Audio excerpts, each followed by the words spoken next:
Hello, hello. Okay.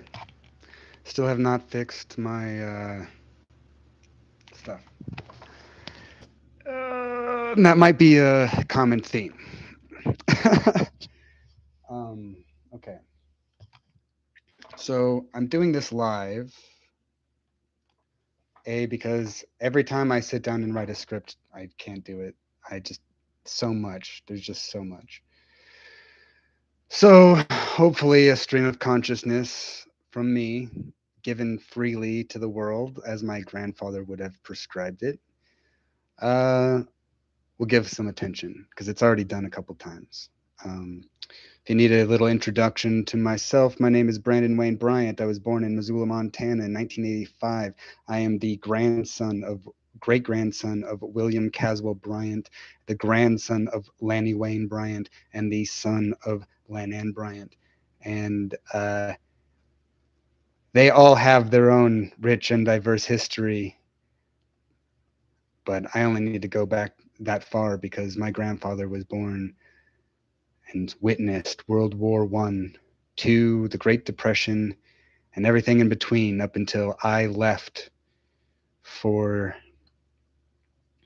the military uh, in 2000 and July 4th, 2005. Curse that day forever, July 4th. Yeah, there's no, I can never associate that day with freedom now. I can't. Sorry. All you patriots, thanks for sending me to fucking war and signing me up for the military on the 4th of July, you fucking ingrates. Jesus Christ. Yeah, this was really high score. I was always a really high scorer. I got really trained really well growing up. Um, I was so well. I was so well able to accomplish what I was to the tasks that I was given, that I was usually given the most impossible tasks to complete. Uh, and so, like, it's really funny that when people talk about, like, I don't believe in fate or destiny or any of that bullshit, but when people talk about, well, who are you? Like, I was some fucking jackass nobody who joined the military trying to get an ed. I mean, we could go into the reasons. People have hated me for it or whatever. I don't give a shit. Um, the end result is this: they created me, and in that result, that created me, which also created this mind that has definitely experienced the worst demonic shit that Christians and the Romans can conceive of. Uh, Literally, they took my child. Like, I don't even get to talk about this. When Norway made a documentary about my time in the military and then paid me to tour their country and talk to all the people that were in the country. I don't know if they were trying to get me. I don't know what it was that they were trying to do, but I I spoke to well over a million kids. Met well over a million people, well over a million individuals. And if I don't remember you, I'm so sorry, but you are all important. All the ones that came up to me, at least, even the aggressive ones. Like, I'm not really opposed to that. You had to prove yourself somehow, and I respect that. You had to prove your own heart. I don't need to prove anything to you. You can test me. That's the thing, is like anyone can test me and will find it true, which has been my success. And the reason I keep reiterating this is so that you find the same success. Like, this isn't just unique to Brandon Bryant. In fact, actually, if we were to go back on that account, Brandon Bryant is dead. He's dead. The spirit or soul or whatever that represented him, the dreams, the thoughts, the ideals, I mean, maybe not the ideals, but the dreams, died. The person that I thought that I would grow up to be, dead. The hero has to die. one of the lessons I learned.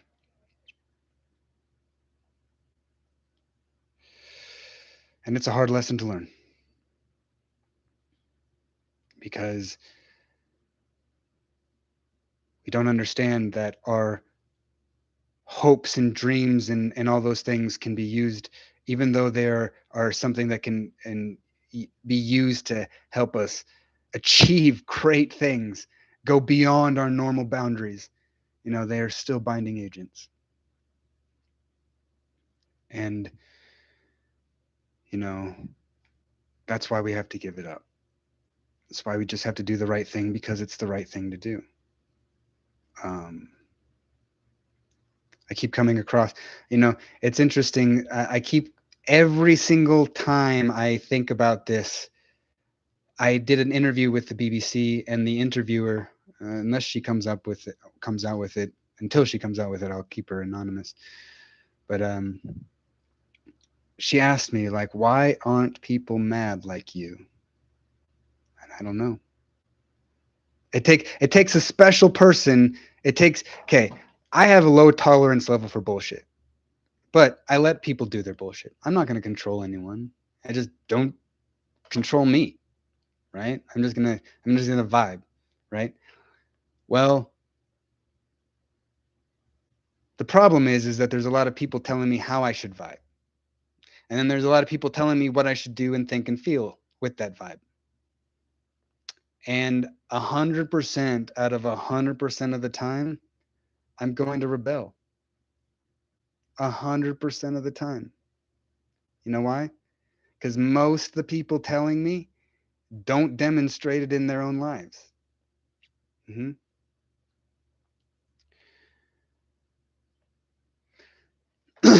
So on TikTok, I started going over the four gates of liberation: self control, inquiry, satsanga, company of wise men, and knowledge of scriptures. And I self control is the end result. I start with self control because we have to go backwards from it. You have to see what the goal is. The goal is self control. The goal is accumulation of knowledge so that when you have it, you aren't just reacting, you are willfully applying that knowledge to where it needs to be applied. I don't understand how this concept is so hard for people.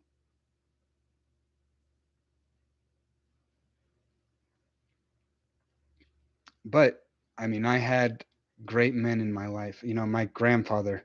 I watched him forge men, not swords, but men. Like growing up. And he didn't really go hard on me, but I learned from all of them. You know, I was free. Now I didn't have a father, and some people tell me that's my worst trait was obviously have daddy issues. But I don't think I have daddy issues because I am the daddy.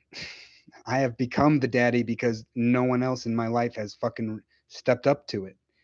You know, you know, who are we going to have in the military industrial complex? Who show me somebody, show me. I have the unrefutable claim. Show me. I've spoken in front of the United Nations. I have been on every major news network in the world. I am now giving you free advice on YouTube because I mean, what am I supposed to do? Sit there and watch the world burn? Maybe. But I can't hide myself away. You know, I can't. I just spent the weekend with my family and it reminded me growing up. It reminded me of all of the innocence and unworry of the world. And I saw it reflected in my cousins or my nieces. And I had a wish that my son was there to play with them. And because I was the only guy in growing up, and you know, I people wonder why I'm gone. It's not because I don't think I can I'm wrong or anything. It's because I'm wounded. You know, I left to fight for my country and I found out I was a murderer for my country. And I come back and I come back and I go right back into the community that sent me off to war, and they tell me that I was talking against God's enemies, so they excommunicated me.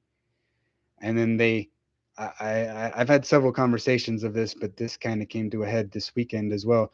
Like, you know, they wonder why I'm so mad. They wonder why this is a problem. Like, people keep telling me, well, Brandon, everyone got on with their lives. Everyone moved on. Okay, I didn't. Well, I had this fucking sword in my heart while I was left bleeding by myself with no one but my own mother to fucking wonder what the fuck to do with me.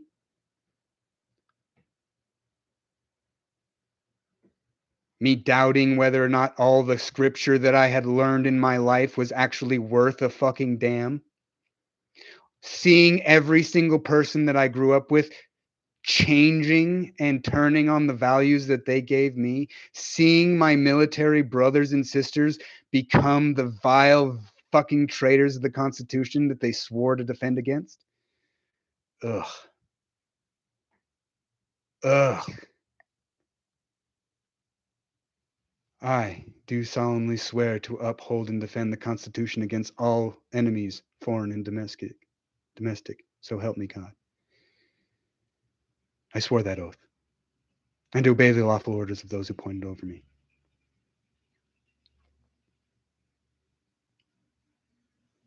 I am 100% aware of everything that happens.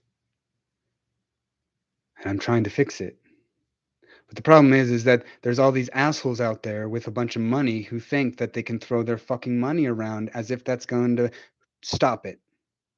No, you just gave me an obstacle and I'm going to crush it. You took my son from me. You broke my body. That's another. I don't think I got to finish that mindset. Was I traveled around Norway and saw and talked to everyone.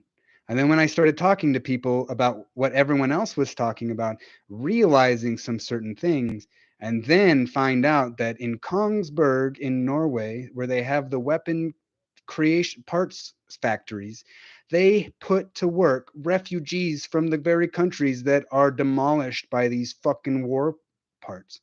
And some of the people there, well, it's better than being in the country that they were in. And then they get mad that these people need care and health care and all these other things. They're coming into our country and they're taking this. No, you're just colonial.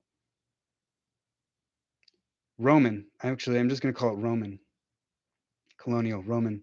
They're the same thing. I fucking hate the Romans. I fucking hate colonialists. I'm experiencing that now in my own hometown. And the worst part is that the military industrial complex that sent me to war, that created me, came back and used my military experience against me in like they I mean, I couldn't after spending almost a decade talking about how war fucked me up and I'm trying to fix things, they accuse me of being a mass murderer and that I'm going to walk into city council and kill everyone when that was never ever my intention. Ever.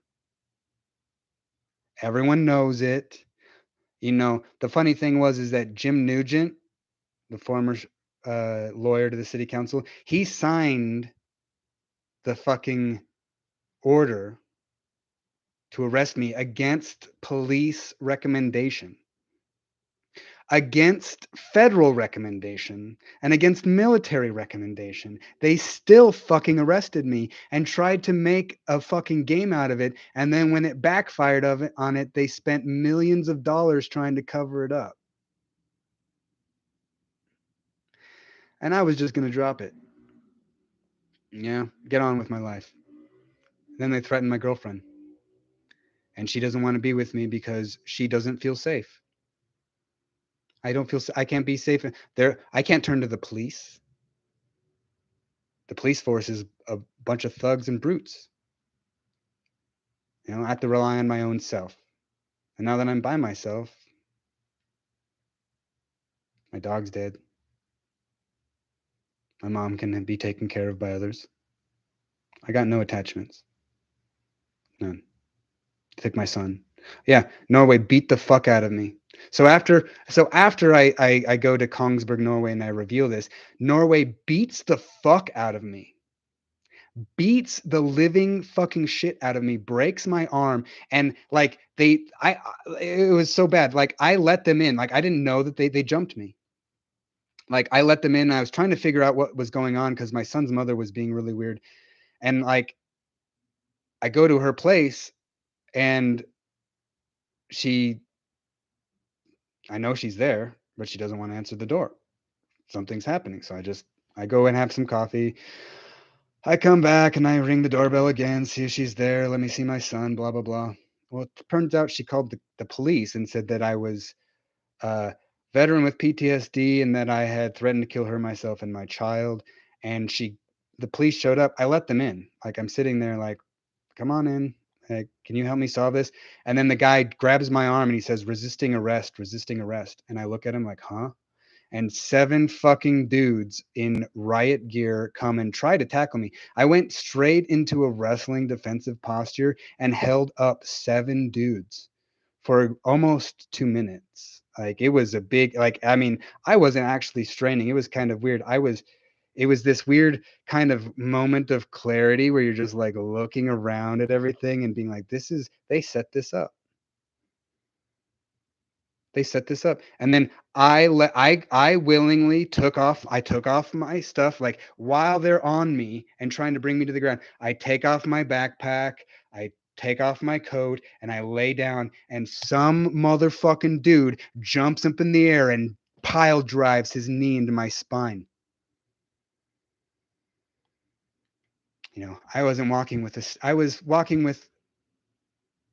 getting over it at the time. And now it's gotten so bad, especially after the other shit that I've been through, that I walk with a cane permanently. So not only did Norway betray my trust, and don't forget Flimmer Film, you know all them, they left me to fucking dry while I babysat their kids. I took care of them as if they were my own family. You know, I helped nurture them. I was like trying to be a good supportive uncle. You know what they told me? Your son will come and find you. After they made $192,000 off of the Netflix sale for my son, after they replaced all their cars and they remodeled all their homes, you know what they fucking had for me? They got on with their life and said I could pick my life up on my own.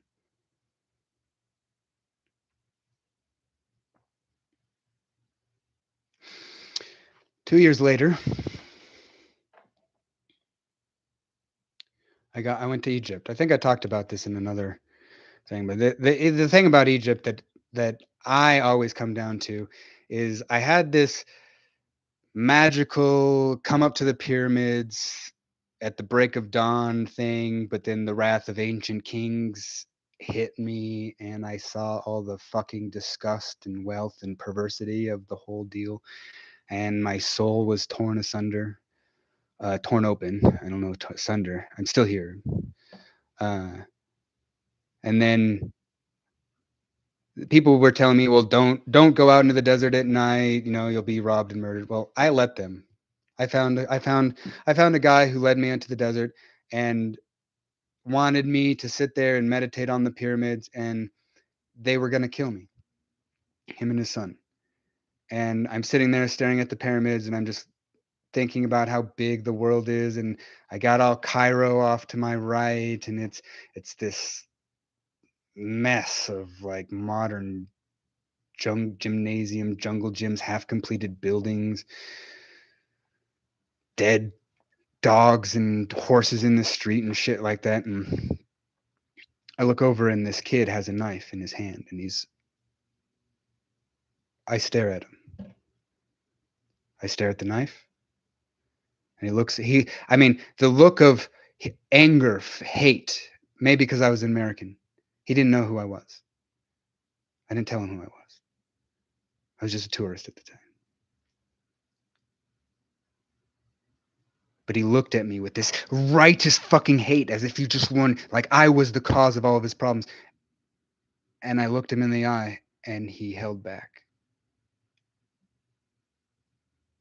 And his father kind of looked at his son and looked at me, and they brought me back to into Cairo, robbed me of 400 US dollars. But the experience was totally worth it. No, but I let them, you know. And at that time, like I was like, that's when I actually first discovered the Bhagavad Gita. Slight exaggeration. I discovered it roughly 2013, but prior to my going to Egypt, I came across the oldest English copy that was no extra fancy words. It was just a conversation between Arjuna and Lord Krishna. And I read it, and it was like something awoken me. And I got to spend 8 days with my son. Wonderful days. Holy shit. I nourish my spirit on those days. He's so smart, so cute, so innocent and free.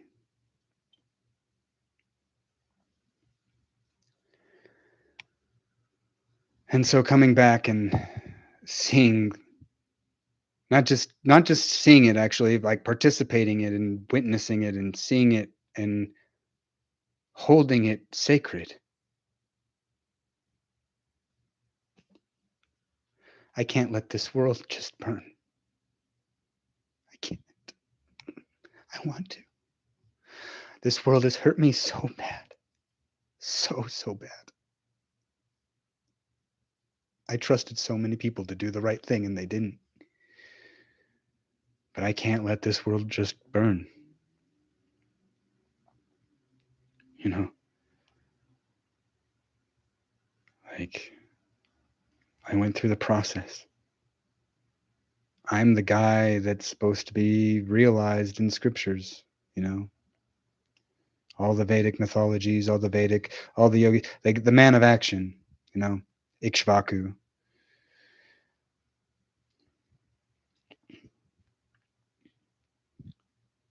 I did it. I didn't realize what I did or how I did it, but I did it. And now that I've gotten a lot of reflection over what's happened, I can definitely say that there's a lot of fucking evil in this world and a lot more than I expected.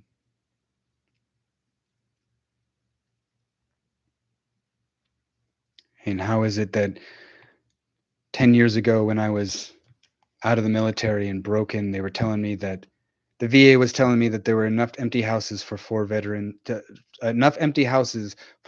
to have four apiece. And now we're having a housing crisis? No, we're having a greed crisis. We have someone buying up all the empty homes and not letting them be sold because they're letting them be blighted so that they can use your tax money to fix them, so that they can move their friends in, so that they can reconstruct everything legally. But it's not morally right. Give up all your doubts. Resort to moral courage. Be a Mahabhokta, a great doer of action. A Maha great. Sorry, let me see. What is the scripture? Give up all your doubts. Resort to moral courage. Be a great doer of action. Why can't I just remember that?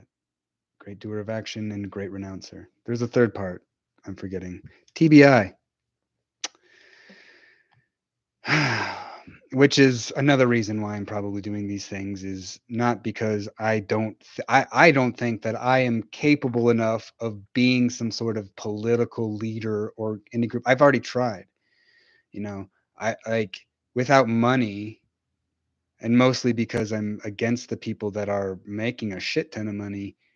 The only way that my word is going to get out there is if other people talk about it. And since I mean, I've been banned on all social medias. Military industrial complex has done a pretty nice little dealio. Uh, the cool thing is that because I was directly in the center of the whole process, I can see it clearly. And because they trained me in the process, like I picked up every little bit of teaching that I could while I was in JSOC. And honestly,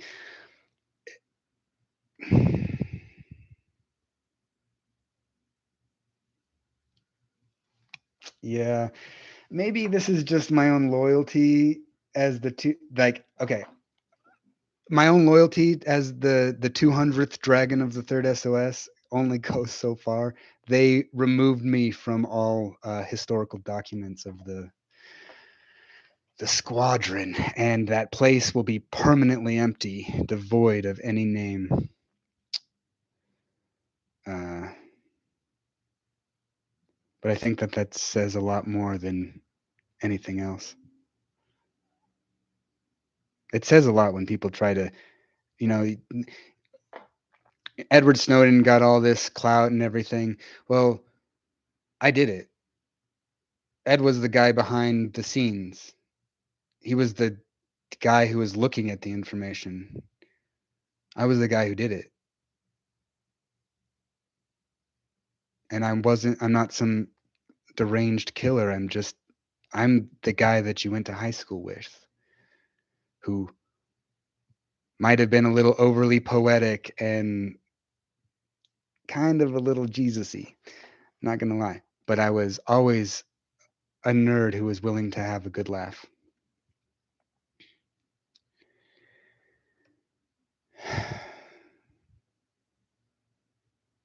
And I had to lay that young man to rest.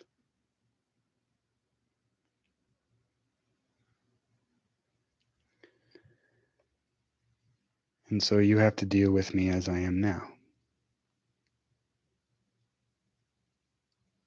You have to deal with all my brothers as they are now. I'm basically the bard. Whatever it is that you get from me, I'm speaking out loud because many of my brothers and sisters have trouble expressing themselves. And the reason that I can continue expressing myself so freely is that I've proven myself.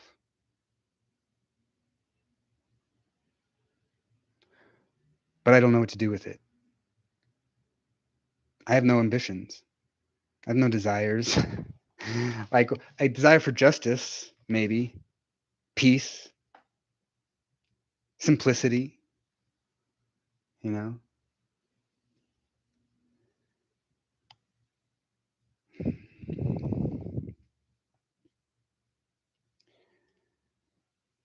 Some people wonder why I get stoned so much. It's because this thing is always on, right? Oh, when they first broke me, when I first got that TBI and I couldn't control my thoughts, like it was like a barrier that had been broken where I was overwhelmed with thoughts and emotions that it was like I was absorbing other people's thoughts and emotions too. It was like a deluge of energy. And how I held on for the last 10 years, shit, I have no idea. I've held on with the desperation of a man who thinks that someone is going to come and rescue them, but who realizes that the only person who can rescue him is himself. God ain't going to be there. Well, he is. God is there. And while he does love us as each of his children, this is a playground which he gives us freedom to live by our consequences. I'm a Taoist, so I like I love the Chinese cosmology. They're like, it's my favorite. Out of all the cosmologies, I think it's my favorite. Even though I love Lord Krishna and I love Rama from the Ramayana. Rama is probably He's my favorite incarnation of God. God, no, I mean, Rama's the great spiritual healer, but come on, Lord Sri Krishna is a wrestler. He's definitely got to be my favorite. He's a wrestler. He's a wrestler whose uncle took over his grandfather's kingdom and shows up and throws his uncle against the wall and breaks him and reestablishes his great grandfather as the king. You know, how awesome is that? Go Lord Krishna. Uh, yeah. Sun Wukong though. Ooh, he is of all my favorite lawful neutral characters, and I will definitely call him a lawful neutral character. Uh, he's my favorite. Immortal 7 times over, and you have to kill him 72 times in each incarnation in order to actually kill him. Ooh, yeah, he's my favorite. The Buddha of the victorious fight. So, what does that mean for us as normal puds living in this material reality? Well, that means that we are given the ability to cultivate ourselves in likeness of these. Like, no one's gonna, okay, Lord Shiva gets his blue skin by drinking a bunch of poison from the oceans, right? And we praise him for doing that because he did what was natural. He did it as a natural thing. He was immune to it. He's the supreme uh, being. So, uh, but the average person can't do that. The average person, like how a germinating plant can't produce fruits until it's mature enough and ready, uh, the normal person, human soul, can't ingest the poisons and all the other raw shit, spiritual shit, without proper guidance. Um,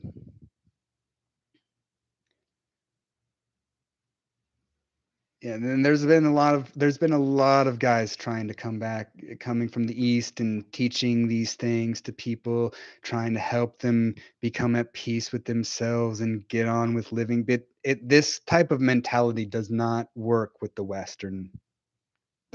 the Roman way of life, the colonialistic way of life. And how I have determined is that the Romans are trying to become the Romans, Catholics, whatever the Vatican uh, under all of its disguises, is trying to become the dominant spiritual force on this planet. And it's not like growing up with all the end of times bullshit and everything like that, and hearing that, like going out and hanging out with these people and hearing it in conversation. The Catholics are trying to create that rather than it actually coming to fruition or pass, because they're trying to create their Messiah. They're trying to force this being into actuality.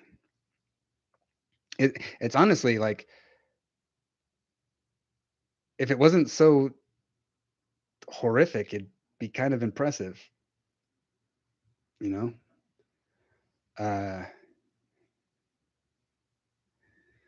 I mean, they can, so they're just like basically shining the light on you, but they're pulling you in so many different ways to give up your free will.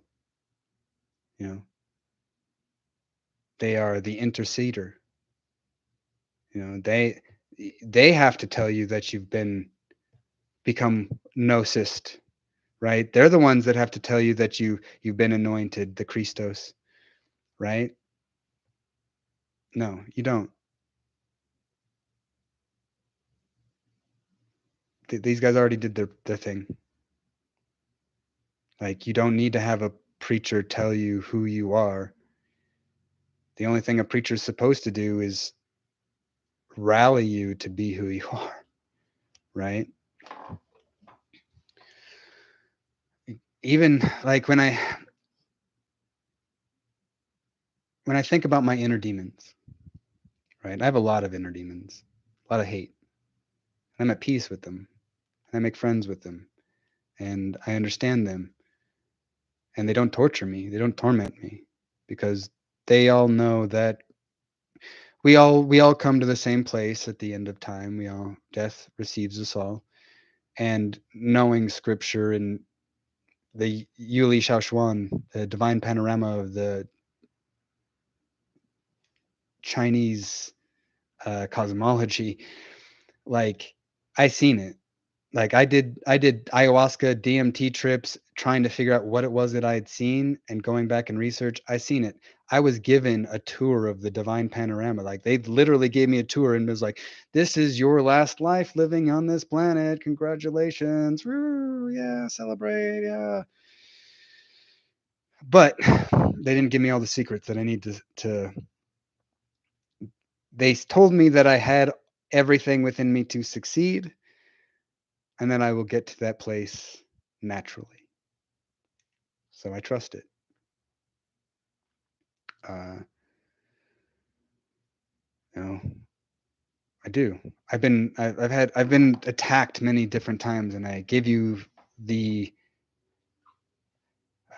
thing that happened in Egypt. But I even in Memorial Day weekend this last week, I was jumped by 7 individuals. Two of them, I think, one, at least one of them, I was in jail with when I was arrested by the city. Two of them, maybe. Um,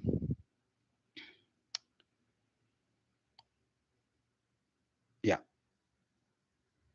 Uh, and the someone hired the Missoula Missoula Crips to attack me because their leader threw a knife at me and tried to run me off the road, like in a road rage incident, like complete military interdiction. Like I ain't.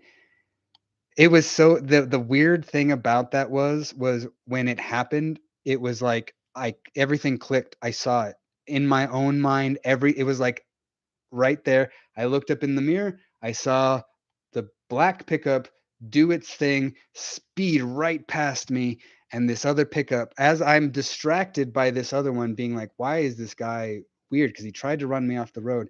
I look over at this other dude, and he tries to run me off the road and get me to react. And it was really close. Like, uh,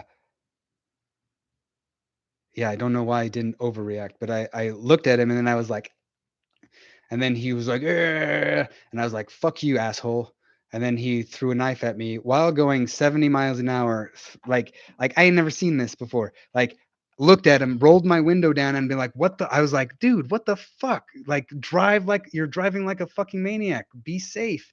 And he goes, and this knife just comes like I see his hand and the that's the only thing that I have was instantaneously I saw his thing and I go like this and I and the blade fucking tunk off off of my fucking head.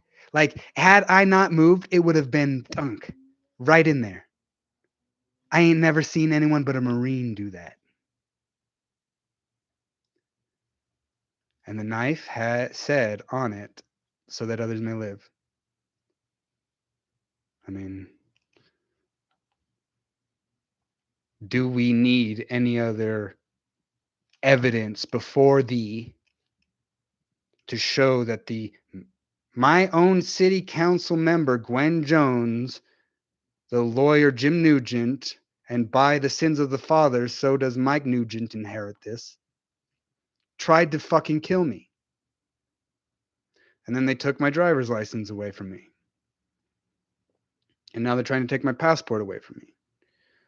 But since they never actually had anything to get me with in the first place, I now have a solid foundational thing to plant my feet in and to fight back. And I will. I'm done. I'm done with all this bullshit. I'm done with all the Disney World stuff, the glamour, the illusion. I'm done with it. You will never, ever get that from me. Ever. This, here.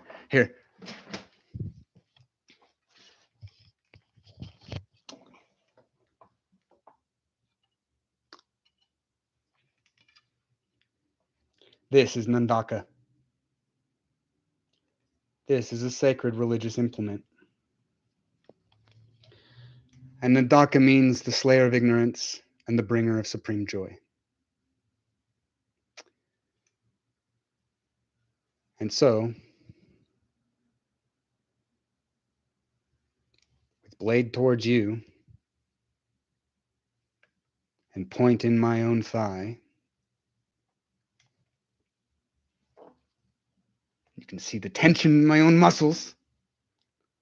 I swear to you that you will never get anything fake from me. I will never lie and I will never deceive. I will always tell you the truth.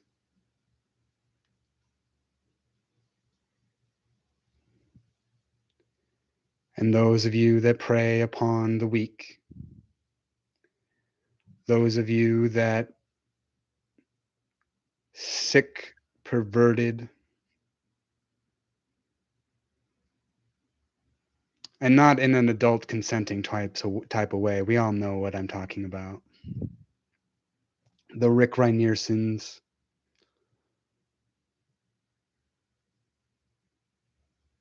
the perverts, the pedophiles, the murderers, the military industrial complexers, the people that have fought to just kill one another for their own wealth. I don't know what will happen in the rest of this life, but I will dedicate the rest of my life to eradicating you from this place. I don't need to have to do it with violence. You've already done that to me. You made me do it. And so just like the ancient kings used to swear, I swear.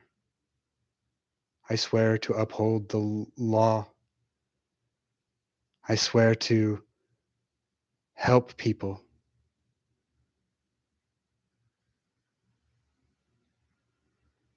To do right by people. To make sure that we have a future together.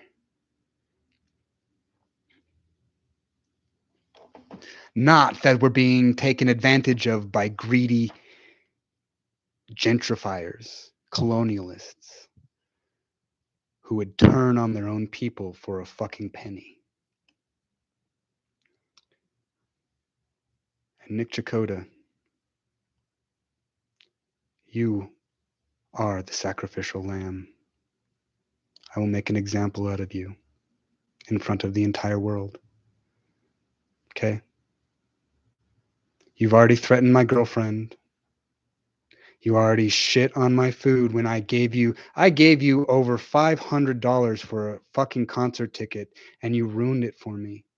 You couldn't even give me a peaceful date, you know? And people are like, well, why did you buy it from Chakotay and Logjam? It was the only fucking way to do it. I can't travel anymore. I can't go anywhere. Hailstorm and Stone Temple Pilots came to Missoula. Of course I'm going to go see that. I let bygones be bygones, but he couldn't. He ruined my fucking date. He threatened my fucking girlfriend. He threatened me. I ain't going to handle that. In my own hometown, you might have an infinite amount more money than I do, but you have zero spirit, zero conviction, and no moral law. Sun Tzu says that there are 5 things that he can see in a fight to determine whether or not someone will win or not. And I have all 5 of them. All 5 of them.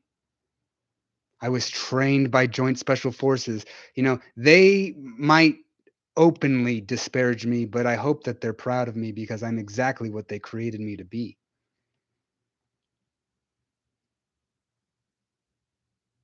And the only reason that I'm so fiercely critical of my country is because I don't want them to be like anyone else. I don't want us to be evil. I don't want us to be ruled by corporatocracy. I don't want us to go towards the route of the Antichrist and all that nonsense, biblical fucking prophecy bullshit. Fuck that. Fuck you and fuck your God. Bring it.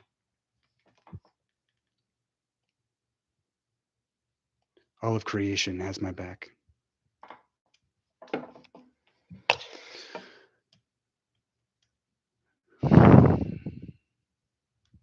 And you can determine whether you want to join or not. But I think that that's done for me. There really is no more words. I could talk scripture all day. I could recite philosophy and poetry and expound upon whatever woes are in the world at the moment. But the thing is that there are woes in the world at the moment that need to be handled, and me and my kind, the whistleblowers, are the only ones doing it. And there are some people out there that are supporting us. Don't get me wrong. We have some supporters, but not a bunch. And a big problem that I have with my supporters and some of them is that they only want to support me to further their own ends. They're not supporting me because it's the right thing to do, because it needs to be done. No, as long as only as long as it satisfies their end goals. That's why we'll always fall apart. And that's why I will always succeed.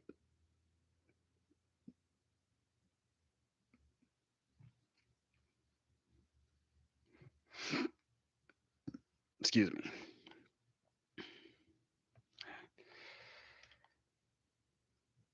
But all I need is one person to see this. And I know that you have. Because that's a kind of magic that exists, is as long as one other person in this world has it in their mind what it is that I'm saying,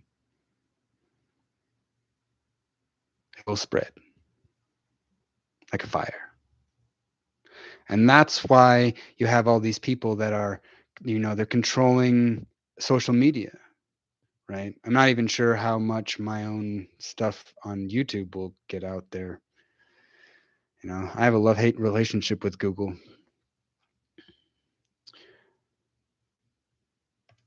I'm hoping Google comes out as a good guy. They really almost can't be at this point. But I have hope. Yeah. I mean, what great sage or person do we need to talk about in order to get you to do something? Okay. I've already done it and I will continue to do it. But how is it that we can get more people to do it? How is it that we can get other people to be inspired to stand up for themselves? I mean, it doesn't have to be perfect the first time. I mean, the only reason that I've gotten it right so many times is because ever since I was 4 years old, 4 years old, I was groomed to be a minister of God. I was a good gentleman, polite, loving. All the women, oh, you're going to be such a lady killer when you grow up. Fuck. Look at me now. I grow this beard because I don't want to be a lady killer. Because I would rather be left alone. Cammy's. She came to me at my most vulnerable and left me in my most vulnerable. But that person right there has all my love. I don't need to love anyone else because I loved her. You know, there's only two women in my life. technically three, actually. Three women in my life that I could say that I truly, in my whole world travel experience, truly loved. And one of them told me she was scared, so I had to let her go. And that was actually less than a month of me going to testify in front of the United Nations. She knew everything that was happening. She was kind of right there in the midst of a lot of the weird shit. And she told me, she was like, holy shit, this is scary. The fucking things that are happening in her life were just scary. So I had to let her go. And then, of course, Melissa, but I mean, every time I think about my son's mother, I wonder if she put me under some sort of glamour or spell because the first time that I ever like I was gonna kill myself when I met her. Like I'm not gonna lie about it. Like I was ready pretty much like, all right, if this is how the United States is gonna be and just my fucking I'm gonna go to the White House, I'm going to get a katana, I'm gonna open my guts on the White House front lawn, I'm going to fucking curse this place for what it has done and become. She rescued she rescued you from that, not me. That would have been a relief. Uh, but when I first thought, I mean, it was at Thanksgiving, Thanksgiving party, and everyone was dancing to slow music, and I was kind of have joking around with her, and I looked at her, and I was like, yeah, I could love this woman if she gave me the opportunity to, and it was good for about 30 days. And then she just started becoming this horrible, mean person to me and degrading me and telling me that no one loved me and no one wanted to be with me and that I was just a failure, like a clinical psychologist degrading me in my most vulnerable moment and pushing me towards like I almost killed myself. So after she got pregnant with my son, it was nothing. Like it was just degrading, degrading, degrading. I'm gonna take you for everything that you got. You ain't gonna have anything once I'm done with you, blah blah blah. And like I actually went to go try to kill myself before my son was born. It was like a week because I found a notebook in her that she'd been taking about all the things that she hated about me. Every little fucking detail every day about everything she hated about me. Like nothing good. There was literally nothing good that I read in that thing. And I was like, this is the son of my mother. This is the fate that I guess I deserve. You know, if I have to experience this is what I get.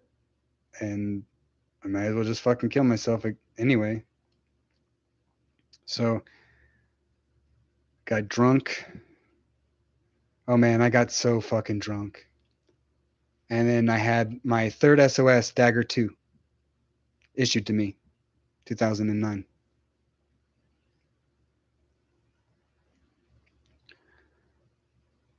I had it.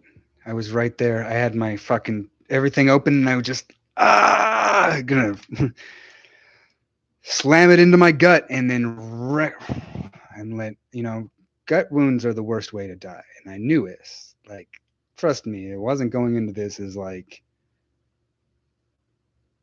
not understanding pain and understanding that when the soul leaves the body, there's a certain thing that happens, and if the person can be consciously aware at the moment that the life thread is severed, you can do some pretty fucking cool and wicked shit. um, and I was about to do it. I was literally about to curse this world. And as I was bringing, like, I have thing where I poked myself. But as I was bringing it down, I was like, ah. I heard this little voice.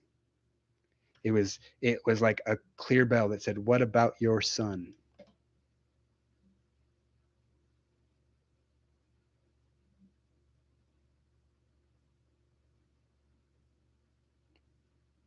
I couldn't leave him. Either of them. And now that one of them has passed from this world, why this fragment of myself has remained here instead of leaving this cursed place is because of my child. Because I cannot let him to the forces of evil. Like my son's mother, hooey, evil. I didn't realize how fucking evil this was. Like, if we want to talk about it, the whole Norwegian upper echelon of government is black magic, thelema, blood, murder, death, like control. Like that is how they run. I met them.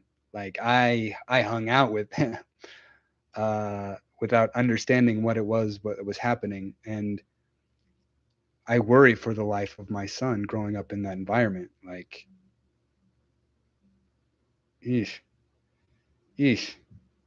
They're not secular. They're not. I mean, you could probably think that most black magic practitioners are atheists, but that's not really the case because any black magic practitioner understands that so is the dark as is the light, and the balance comes between the two.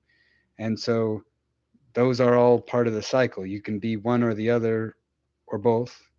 It doesn't matter, right? They all have their place. Demons, angels, blah, blah, blah.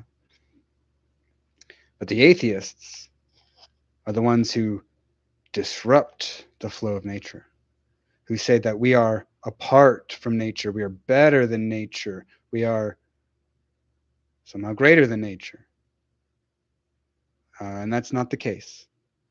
Will never be the case. Nature, in her own way, will be greater than we will ever be. And in our own way, as people, we are in a way greater than her because she created us, you know? But is the higher step on the ladder any greater for the lower step on the ladder? They both complement each other. And the higher steps on the ladder can't be there without the lower steps on the ladder.